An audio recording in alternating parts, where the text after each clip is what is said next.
তাহলে সিদ্ধারা যে এত সুন্দর সিদ্ধারাটা ডাক্তারবাবুরা তাকে যে গিফট করলেন, এই সিদ্ধারা পাওয়ার পরে এখন তার সিদ্ধারা সোজা হয়েছে না তিনি সিদ্ধারাহীন হয়ে গেছেন, এটা রাজ্যের মানুষ বুঝতে পারছে না। জনরোষ যেখানে পুলিশের বিরুদ্ধে, সেখানে এইভাবে পুলিশ কেন মানুষের সামনে বয়ান বারবার বদল করছে?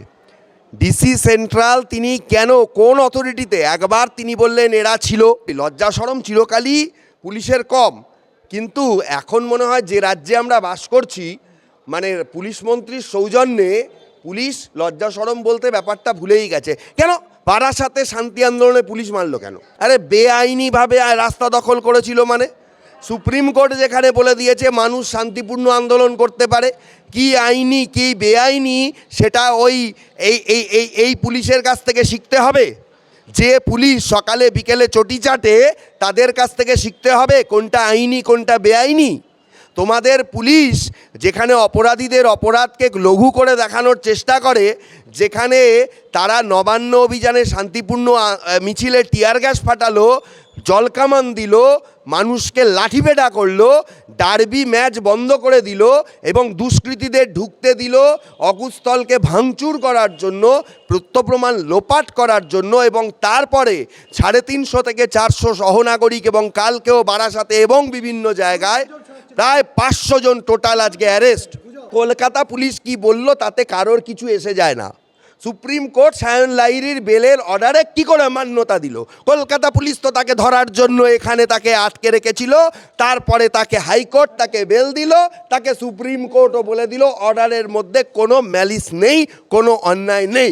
আমি বলতে চাই তাহলে কিভাবে আমি যদি গুজব ছড়াই, দেশের সুপ্রিম কোর্ট নিশ্চয়ই গুজব ছড়াচ্ছে না, তাহলে সুপ্রিম কোর্ট এই পুলিশের ধরা ছাত্র নেতা সায়ন লাহিড়ীর বেলের অর্ডারে কিভাবে বলে দিল যে সেই অর্ডারের মধ্যে কোনো ম্যালিস নেই, সেই অর্ডার সঠিক এবং সায়ন লাহিড়ীর বেল পাওয়া উচিত? আমি বলতে চাই পুলিশের যদি এত আইন জানা থাকে তাহলে পুলিশ কেন সেই বেল রুখতে পারলো না? পুলিশ কি পোস্ট করছে সেটা নিয়ে আমরা আইনজীবীরা বিন্দুমাত্র চিন্তিত নই।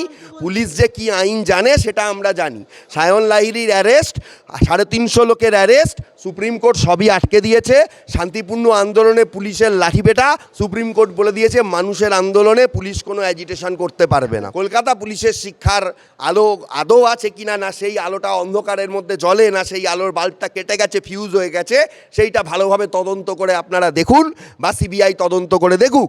আমার বক্তব্য হলো এই বিনীত গোয়েল আর এই ডিসি সেন্ট্রাল, এই দুজনকে কেন হেফাজতে ইমিডিয়েট নেওয়া হবে না? বারবার বয়ান তারা বদল করছে, সংবাদ মাধ্যমে মানুষের সামনে তারা মিথ্যা কথা বলছে, এবং যেখানে নির্যাতিতার বাবা মাকে নিয়ে সুপ্রিম কোর্টে সুমোটো মামলা, মানে বাবা মার বয়ানে যেখানে তারা বলছেন যে তারা করছেন, তারা বলছেন যে কেন তারা নির্লজ্জের মতো আজে বাজে কথা বলছে, পুলিশ মিথ্যা কথা বলছে, সেখানে কেন আমি জানতে চাই বারবার এই বয়ান বদল কেন? তাহলে সিবিআই, অবশ্যই সিবিআই এদেরকেও জেরা করুক। তিনিও স্ক্যানারের ঊর্ধ্বে নন, কখনোই আমি বলতে পারবো না।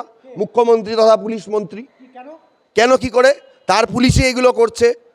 এটা ধরে নিতে হবে তিনি যখন বলছেন উপর মহল ছাড়া, উপর মহল চাইলে পদত্যাগ করব, তাহলে একজন সিপির উপর মহলকে, এটা তো স্বাভাবিক পরিষ্কার তিনি কার দিকে কথাটা বলার চেষ্টা করছেন, তাহলে সেক্ষেত্রে তাকেও বলা যেতে পারে।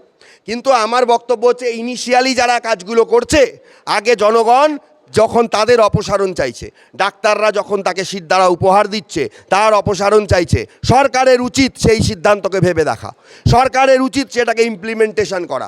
জনগণের ভোট নিয়ে তুমি মুখ্যমন্ত্রী হয়েছ, তোমার মন্ত্রিসভাটা চলছে জনগণের ভোটে নির্বাচিত সরকার, সেই জনগণের কথার যদি আজকে বিরোধিতা সরকার করে, তার সরকার তার হাতে হাতে জবাব পাবে। কুণাল ঘোষ কি আপনার দাদা হয় নাকি? আরে দূর, কুণাল ঘোষের নিজের কোনো মান সম্মান আছে? কুণাল ঘোষ নিজে বলেছিল যে মুখ্যমন্ত্রীকে অ্যারেস্ট করে আমার পাশের জেলে ভরে রাখো, মক্ষী রানীর বিচার চাই। মক্ষী রানী সব জানে। এই কুণাল ঘোষের কোনো মান সম্মান যদি থাকে নিজের মুখটা বন্ধ করে রাখবে। কে কুণাল ঘোষ?